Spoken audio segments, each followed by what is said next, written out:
Okay.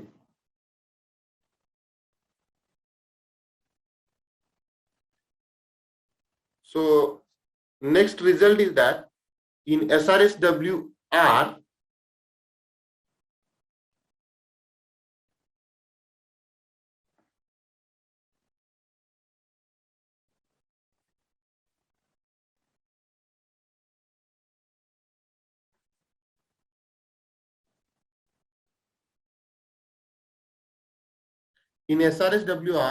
having population size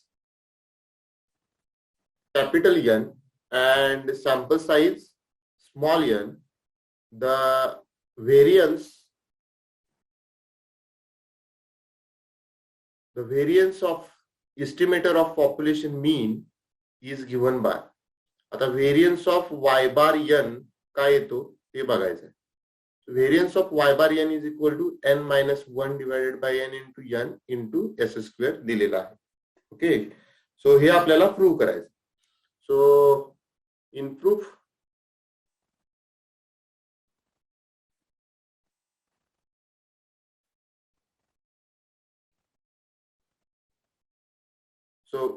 consider variance of y bar n. Variance of y bar n. त्याच्या अगोदर मी तुम्हाला एक simple हे सांगणार आहे. Okay,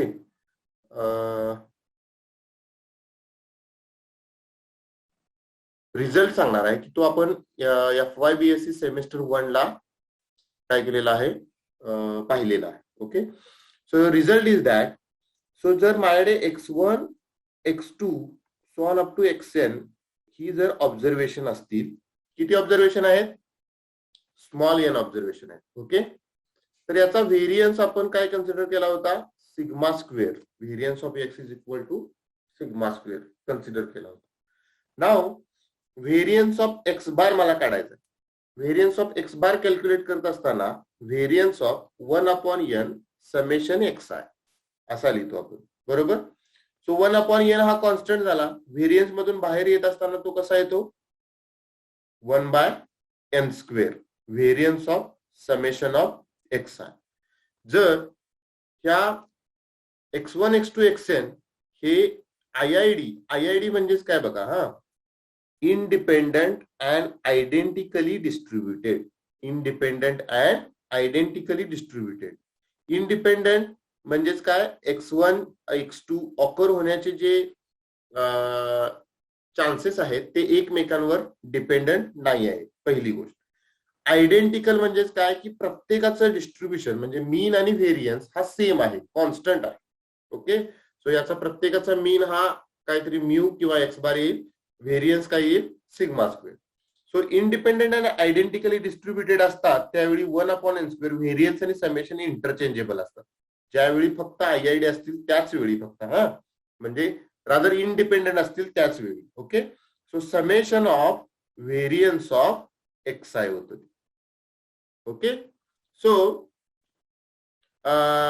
this is equal to 1/n square summation of variance of xi is equal to काय मिळालंय मला आता इथे, sigma square. So this is sigma square. So that is equal to 1/n square summation of constant again काय ना, n sigma square. n get cancel, it is equal to sigma square divided by n. म्हणजे variance of xi is equal to sigma square असेल तर variance of x bar काय मिळतो, sigma square divided by n मिळतो. Same trick इथे वापरलेली आहे. जर variance of yi is equal to sigma square असेल तर variance of y bar n काय मिळणार मला, sigma square divided by n. So that is equal to 1/n बाहेर आला, 1/n square variance of summation yi 1/n square summation इथं since yi's are independent, okay, so that's why summation and variance are interchangeable. Okay, so next 1/n square summation sigma square. Okay, so variance of yi is equal to sigma square घेतला. So summation of constant is equal to n sigma square divided by n square is equal to yes, sigma square divided by n, where sigma square is equal to 1 upon n summation I is equal to 1 to capital N yi minus y bar n bracket square. यालाच आपण population variance म्हणतो. यालाच आपण काय म्हणतो? Population variance. Okay. Now variance of y bar n is equal to, आता sigma square is equal to 1 upon n आहे. S square is equal to n minus 1 असतं, बरोबर ना? सो सिग्मा स्क्वेअर जर एस स्क्वेअरच्या भाषेत जर लिहायचं झाला तर काय येईल बघा? S square is equal to काय असतो? 1 upon capital n minus 1 summation I is equal to 1 to capital N yi minus y bar n bracket square. फक्त फरक कुठं आहे? n मायनस 1 आणि इथे n, म्हणजेच काय? That is equal to n minus 1 S square is equal to, हे काय येणार? n minus 1 S square is equal to summation yi minus y bar square येणार. आणि हे काय येणार? n sigma square is equal to summation yi minus y bar square मिळणार.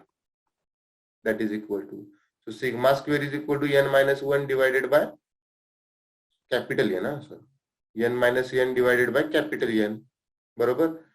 So इथे पुट केल्यानंतर काय मिळेल? तो n minus 1 divided by capital N into s square divided by small n. So that is, इथे तो दिलेला आहे. Okay.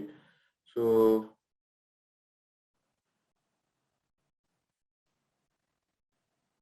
next, variance of estimator of population total. Variance of estimator of population total is variance of y cap. Y cap म्हणजेच काय आपला? population total summation yi. Okay.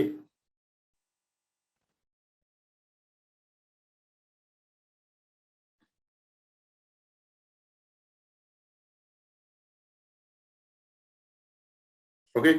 So y cap म्हणजेच summation yi आहे, आपल्याला माहित आहे. याच्या अगोदर सुद्धा आपण हे केलेलं आहे. Okay. So variance of y cap is equal to, y cap चा एस्टिमेटर काय आहे? n, variance of n into y bar n, आणि n हा बाहेर आल्यानंतर n square into variance of y bar n म्हणजेच n square into sigma square divided by n. सो इथं तो दिलेला आहे. सो ते तुम्ही समजून घेऊ शकता. ओके.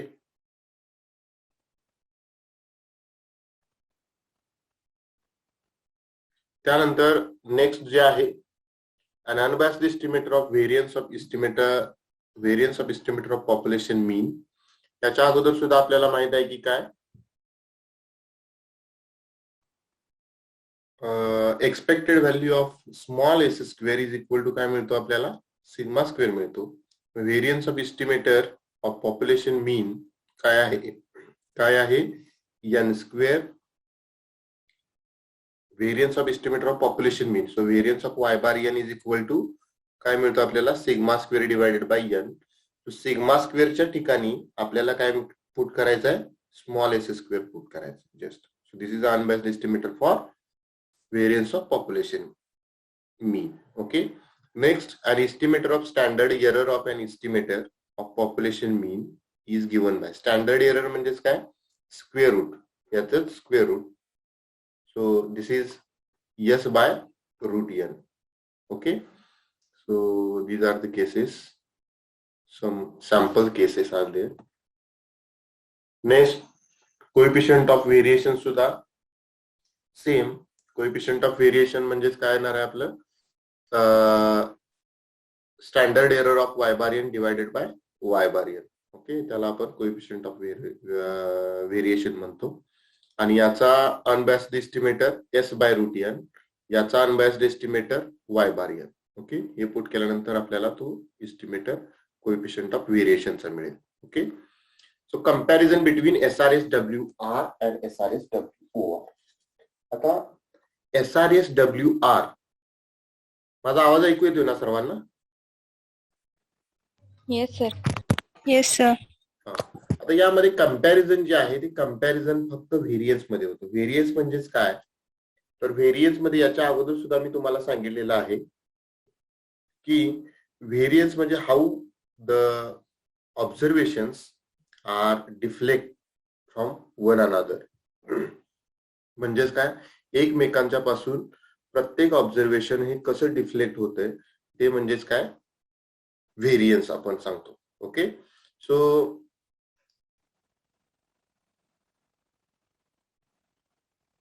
एकमेकांच्या पासून ती प्रत्येक ऑब्झर्वेशन जे आहेत ते डिफ्लेक्ट होण्याचे म्हणजे SRSWR आणि SRSWOR मध्ये ऑब्झर्वेशन्स डिफ्लेक्ट होण्याचे जे मेजर आहे. ओके, ऑब्झर्वेशन्स जे आहेत त्यामध्ये कन्सिस्टन्सी आहे की कोणत्या सॅम्पलिंग मध्ये कन्सिस्टन्सी आहे हे आपल्याला चेक करायचं आहे. Okay, so variance of SRSWOR चा व्हेरियन्स काय आहे of mean capital N-N divided by capital N into small n into S².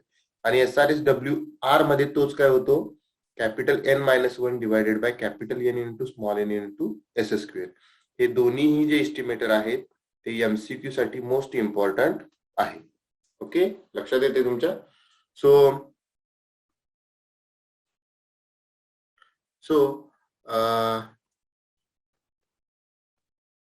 आता आपण पाहणार आहोत की दोन्हींचा रेशो घेऊन नेमकं एक्झॅक्टली त्यामध्ये काय प्रॉब्लेम किंवा त्या इक्वेशन मध्ये दोन्हींचा रेशो घेतल्यानंतर कोणता SRSWOR चा व्हेरियन्स जास्त येतो की SRSWR चा जास्त येतो ते बघायचं. Okay, so variance of WOR, आता SRS मी काय कॉमन आहे म्हणून कॅन्सल केलेलं आहे. Variance of WOR without replacement divided by variance of काय घेतलेलं आहे with replacement is equal to N-N divided by capital N into small n N-1 capital N into small n into S² गेला, n गेला, remaining काय राहील N-N divided by capital N-. आता यामध्ये N-N आहे, N-N आहे आणि N-1 आहे. ओके, यामध्ये न्यूमरेटर लहान आहे की डिनॉमिनेटर लहान आहे ते पहिला बघायचं आहे. न्यूमरेटर मधून काय केलेलं आहे कॅपिटल N मधून स्मॉल n वजा केलेला आहे. n should be greater than equal to 1. Denominator मध्ये फक्त कॅपिटल N-1 आहे, त्यामुळे हा रेशो जो आहे तो always strictly less than equal to 1 येईल. Less than or equal to, कारण का स्मॉल n जर माझा 1 जर असेल तर मला काय होणार N-1, त्यामुळे less than or equal to 1 येईल. ओके, त्यामुळे SRSWOR आणि व्हेरियन्स ऑफ विथ रिप्लेसमेंट आणि विदाउट रिप्लेसमेंटचा व्हेरियन्सचा रेशो हा असा होईल बघा. Variance of WOR divided by variance of WR should be less than equal to 1. So variance of WOR less than equal to variance of WR. त्यामुळे minimum variance कुणाचा आला,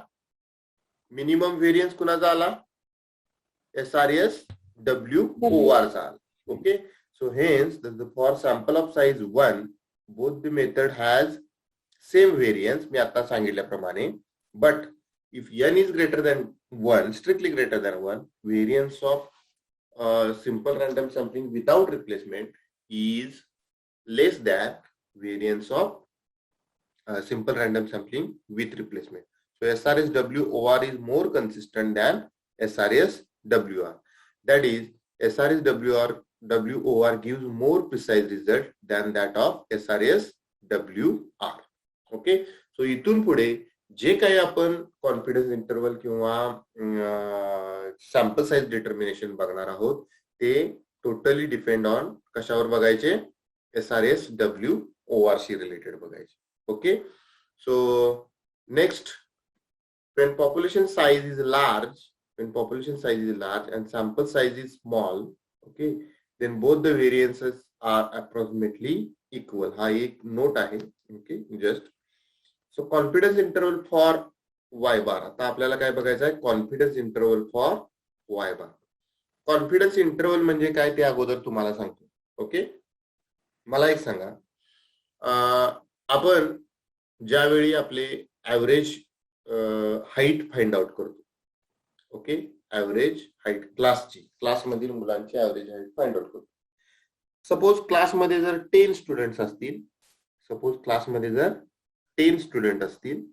तर 10 विद्यार्थ्यांची ऍव्हरेज हाईट आपण जस्ट म्हणजे प्रत्येकाला विचारून त्याचं ऍव्हरेज घेऊन आपण डिरेक्टली फाइंड आउट करू शकतो, बरोबर ना. पण जर कॉलेजमधील किंवा युनिव्हर्सिटी मधील जर आपण विद्यार्थ्यांची ऍव्हरेज हाईट जर मेजर करायची जर झाली तर ते आपल्याला सॅम्पल साईज घेतलं पाहिजे, पहिली गोष्ट. दुसरी गोष्ट म्हणजेच काय, सॅम्पल साईज घेतल्यानंतर मग त्याचं सॅम्पल वरून काहीतरी पॉईंट एस्टिमेटर काढला पाहिजे. पॉईंट एस्टिमेटर म्हणजे त्याचा मीन वगैरे काहीतरी काढला पाहिजे आणि ती आपण ऍव्हरेज हाईट असं सांगितलं पाहिजे, बरोबर ना. पण कंटिन्युअस डिस्ट्रीब्युशन ज्यावेळी असतं त्यावेळी कंटिन्युअस डिस्ट्रीब्युशनची डेन्सिटी काय असते, एफ ऑफ एक्स. ओके, आणि एफ ऑफ एक्स मध्ये probability of x is equal to L ही आपण कॅल्क्युलेट करायची ज्यावेळी होते त्यावेळी इंटिग्रेशन वापरतो, बरोबर ना. इंटिग्रेशन वापरतो. इंटिग्रेशन वापरत असताना probability X is less than वापरतो, less than equal to L ही प्रोबॅबिलिटी कशी वापरतो. फॉर एक्झाम्पल नॉर्मल डिस्ट्रीब्युशनला, नॉर्मल डिस्ट्रीब्युशन वगैरे झाले प्रोबॅबिलिटी डिस्ट्रीब्युशन मध्ये, पहिल्या पेपर मध्ये लेक्चर होत आहेत का. हो सर. होय सर, होत आहेत. त्यामध्ये कुठलं डिस्ट्रीब्युशन झालेलं आहे का, डिस्क्रीट किंवा कंटिन्युअस. झालेत, सेमिस्टर सेकंडलाच झालेत. हा, मग नॉर्मल डिस्ट्रीब्युशन झाले तुम्हाला माहित आहे. होय सर, त्याचं मीन वगैरे थोडं थोडं माहित आहे. हा, तर आता एक त्याच्या अगोदर मी एक गोष्ट जाऊन सांगतो. तर डिस्क्रीट व्हेरिएबल आणि कंटिन्युअस व्हेरिएबल म्हणून एक प्रकार असतो. ओके, डिस्क्रीट व्हेरिएबल म्हणजे काय, तर number of accidents. Number of accidents हे 1.5 ऍक्सिडेंट आपण म्हणू शकतो का, नाही. तर कसं म्हणू शकतो, 0 accident, 1 accident, 2 accident, 3 accident, 4 accident, so on infinity accident. Okay, so number of accident जे आहे ते डिस्क्रीट व्हेरिएबल आहे. डिस्क्रीट व्हेरिएबलचा फॉर्म जो आहे तो नंबर ऑफ ऍक्सिडेंटचा शक्यतो पॉइसॉन फॉर्म असतो, पॉइसॉन डिस्ट्रीब्युशन. ओके, पण ज्यावेळी आपण today's temperature, okay, so today's temperature आपण कन्सिडर केल्यानंतर टेम्परेचर किती असू शकेल, बरोबर ना. 32 असेल, 23 असेल, 26 असेल, 26.1 असेल, 26.11 असेल, 26.22 असेल. Okay, so in between 0 to 100 आपण कन्सिडर करू. इन बिटवीन 0 to 100 कोणतीही व्हॅल्यू घेऊ शकेल, बरोबर ना. सो या प्रकारचा जो डेटा असतो त्याला कंटिन्युअस डेटा म्हणायचं. या प्रकारचा जो डेटा असतो त्याला डिस्क्रीट डेटा म्हणायचं. ओके, सो डिस्क्रीट डेटा हा काउंटेबल असतो, कंटिन्युअस डेटा हा अनकाउंटेबल असतो. ओके, सो काउंटेबल आणि अनकाउंटेबलचा हा फरक आहे. ज्यावेळी आपण प्रोबॅबिलिटी फाइंड आउट करतो कंटिन्युअस डेटाची, okay, so probability that x is continuous, X is less than equal to C, ही कशी प्रोबॅबिलिटी फाइंड आउट करतो, sir 0 to c F of X DX अशी फाइंड आउट करतो. ओके, जर equal to c consider केला, probability that x is equal to c असं जर consider केला तर ती प्रोबॅबिलिटी कशी येणार बघा, integration over C to C F of X dx.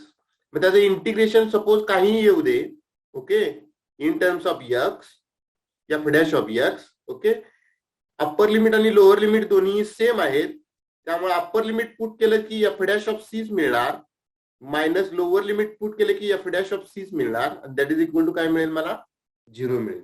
म्हणजेच काय, पॉइंट एस्टिमेटेशन जेवढे तुम्ही कॅल्क्युलेट कराल कंटिन्युअस डिस्ट्रीब्युशन मध्ये, त्या पॉइंट एस्टिमेटरची एक्झॅक्ट व्हॅल्यू येण्याची प्रोबॅबिलिटी ही ऑलवेज काय असते, 0 असते. ओके, म्हणून आपल्याला काय करायचं आहे की इंटरव्हल एस्टिमेशन करायचं आहे. म्हणजेच काय की आजचं टेम्परेचर हे 26 आहे हे आपण डिरेक्टली सांगू शकत नाही, पण आजचं टेम्परेचर हे 20 degree Celsius to 30 degree Celsius आहे हे आपण डिरेक्टली सांगू शकतो. 20 डिग्री सेल्सिअसला आपण लोअर लिमिट म्हणायचं आणि 30 डिग्री सेल्सिअसला अप्पर लिमिट म्हणायचं. म्हणजेच याला किमान तापमान म्हणतात आणि याला कमाल तापमान म्हणतात. बातम्या ऐकताय ना.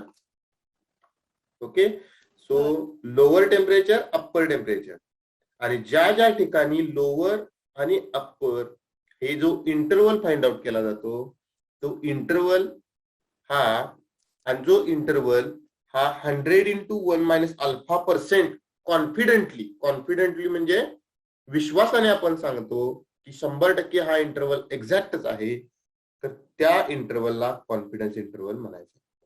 त्या इंटरवलला काय म्हणायचं? Confidence interval. So confidence interval म्हणजे काय तुम्हाला समजले? समजले का?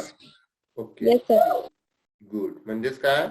पॉइंट एस्टिमेशनची प्रोबॅबिलिटी 0 येते. ओके, म्हणून इंटरव्हल एस्टिमेशन करायचं. इंटरव्हल एस्टिमेशनने आपल्याला काय सांगायचं आहे की पर्टिक्युलर ऑब्झर्वेशन जे आहे, ती पर्टिक्युलर ऑब्झर्वेशन किंवा पर्टिक्युलर पॅरामीटर जो आहे तो 100%, 100 into 1 minus alpha percent confidently say that the parameter lies between that two points, lower and upper limit, that is called confidence interval.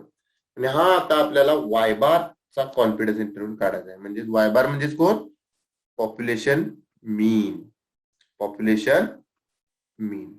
Okay, confidence interval काढत असताना ते पॅरामीटर म्हणजे unknown parameter, population parameter जे असतील त्याचाच काढतात. Sample पॅरामीटरचा काढत नाहीत, कारण सॅम्पल पॅरामीटर, सॅम्पल इस्टिमेटर जे असतात ते आपल्याला नोन असतात. सो तो कसा काढायचा? तर normal distribution, everything in the world should be like normal.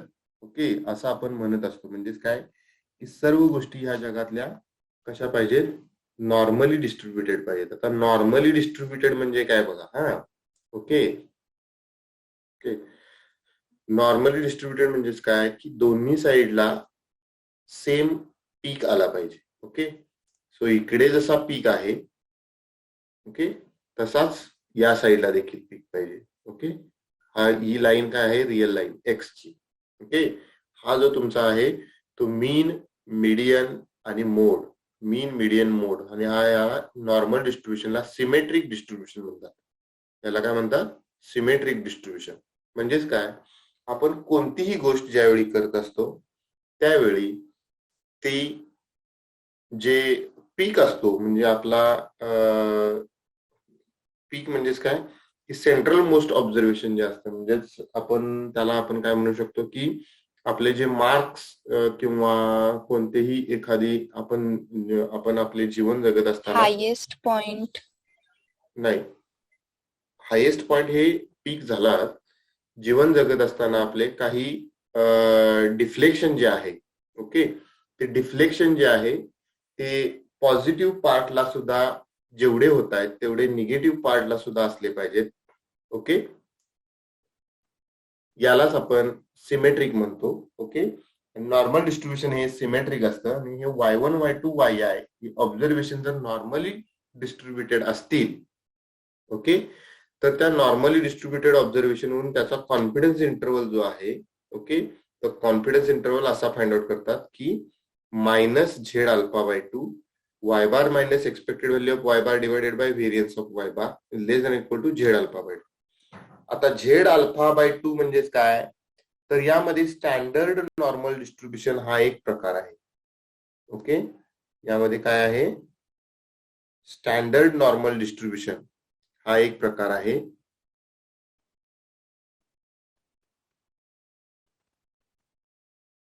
हे कॅन्सल झाले काय?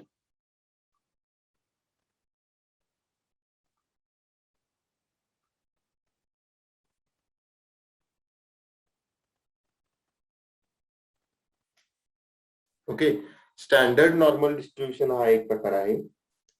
स्टँडर्ड नॉर्मल म्हणजेच काय?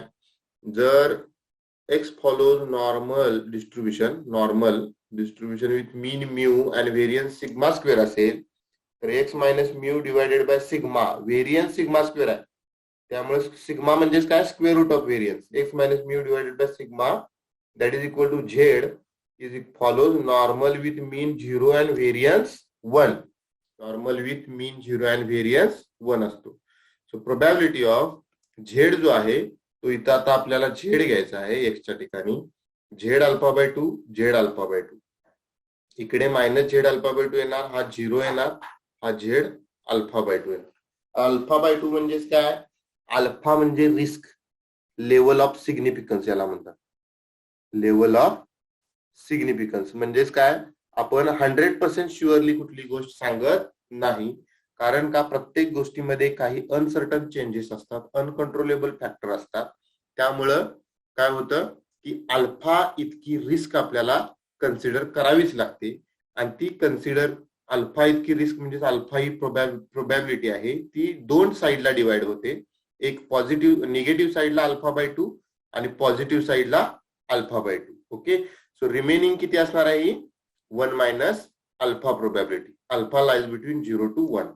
आणि अल्फा जी आहे ती जनरली आपण प्रत्येक वेळी 0.05 म्हणजेच काय 95% आपण काय सांगू शकतो, कॉन्फिडेंटली 95% कॉन्फिडेंटली आपण सांगणार, पण 5% आपण रिस्क ऑलवेज आपल्या जवळ ठेवणार आहोत. Okay, so this is Z alpha by 2 minus, आणि हा झेड अल्फा बाय 2 म्हणजेच हा तुमचा मीन जो आहे तो ह्या इंटरवल मध्ये येण्याची प्रोबॅबिलिटी ती काय असणार आहे? 1 मायनस अल्फा असणार.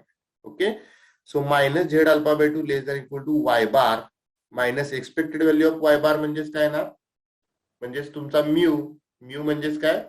Capital Y bar divided by square root of variance of Y bar is less than equal to Z alpha by 2. So minus Z alpha by 2 into square root of variance of Y बार इकडेही आणि इकडेही दोन्ही साईडला काय होईल? Multiply होईल. So इथला निघून जाईल.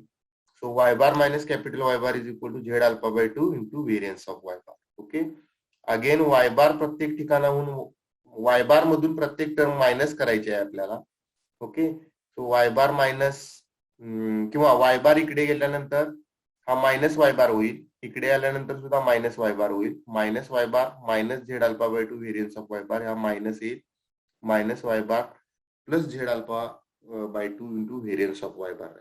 Okay, so next term is that मायनसने दोन्ही साईडला मल्टिप्लाय केल्यानंतर हे जे लेस दॅन इक्वल टू आहे ती इक्वेशन काय होणार आहे? ग्रेटर दॅन इक्वल टू होणार आहे. Okay, greater than equal to होण्यानंतर किंवा इकडची टर्म इकडे घ्या, इकडची टर्म इकडे घ्या. Okay, so it will be Y bar minus Z alpha by 2 into variance of Y bar plus Z alpha by 2 into variance of Y bar.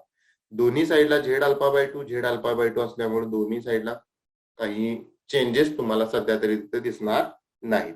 So 100 into 1 minus alpha % confidence interval of y bar is y bar minus z alpha by 2 into variance of y bar plus z alpha by 2 into variance of y bar. Let y has normal distribution with mean y bar and variance sigma square. Let consider y1, y2, yn be sample from SRS WOR. आता आपण SRS WR तिथे विसरून जायचं आहे, कारण का त्याचा variance काय आहे? SRS WOR पेक्षा जास्त आहे म्हणून. Okay, so expected value of Y bar n is equal to capital Y bar n हे पाहिलेलं आहे. Variance of Y bar n is equal to n minus n divided by capital n into small n into s square हे सुद्धा पाहिलेलं आहे. आणि ही value त्यामध्ये पुट केल्यानंतर अगेन आपल्याला यामध्ये पुट केल्यानंतर अजून एक स्पेसिफाईड वेगळा फॉर्म मिळेल. ओके, तो वेगळा फॉर्म ही तुम्ही लिहून घेऊ शकता. पण ज्यावेळी हा जो स्मॉल एन जो आहे तो स्मॉल एन खूप लहान असेल आणि पॉप्युलेशन व्हेरियन्स जो असेल तो अननोन असेल, पॉप्युलेशन व्हेरियन्स अननोन असेल, त्यावेळी त्याचं डिस्ट्रीब्युशन हे नॉर्मल न राहता ते काय होतं? टी ए राहतं. Okay, t student's t distribution. Sigma square unknown असेल त्यावेळी, आणि सिग्मा स्क्वेअर अननोन असेल त्यावेळी variance of Y bar n मात्र चेंज करायचा आहे आपल्याला. ओके, त्याचा इस्टिमेटर पुट करायचा आहे. Okay, into estimator unbiased estimator put करायचं आहे. अनबॅस्ड इस्टिमेटर पुट केल्यानंतर आपल्याला अगेन झेड अल्फा बाय 2 च्या ठिकाणी टी अल्फा बाय 2 फक्त पुट करायचा आहे with n-1 degrees of freedom, with n-1 degrees of freedom. आणि स्क्वेअर रूट ऑफ व्हेरियन्सचा इस्टिमेटर इथे पुट करायचा. कधी? ज्यावेळी तुमचा पॉप्युलेशन व्हेरियन्स जो आहे तो पॉप्युलेशन व्हेरियन्स अननोन असेल त्यावेळी. when sigma square is unknown, then 100 into 1 minus alpha % confidence interval for y bar n is this. Otherwise, y bar n minus z alpha by 2 square root of n minus n divided by capital N into s, y bar n plus z alpha by 2 square root of n minus n divided by capital N into s. म्हणजेच काय केलेलं आहे? Square root of variance of Y bar n फक्त put केलेला आहे आणि तो हा आहे. ओके, सो इथं आपण थांबूया. नेक्स्ट लेक्चरला आपण सॅम्पल साईज डिटर्मिनेशन आणि त्याचे सॅम्पल साईज डिटर्मिनेशन आणि त्याचे एक एक्झाम्पल आपण नेक्स्ट लेक्चरला पाहू. ओके, जर कुणाला शंका असतील तर 3 मिनिट आहेत आपल्याकडे. 3 मिनिटात तुम्ही विचारू शकता. Just recording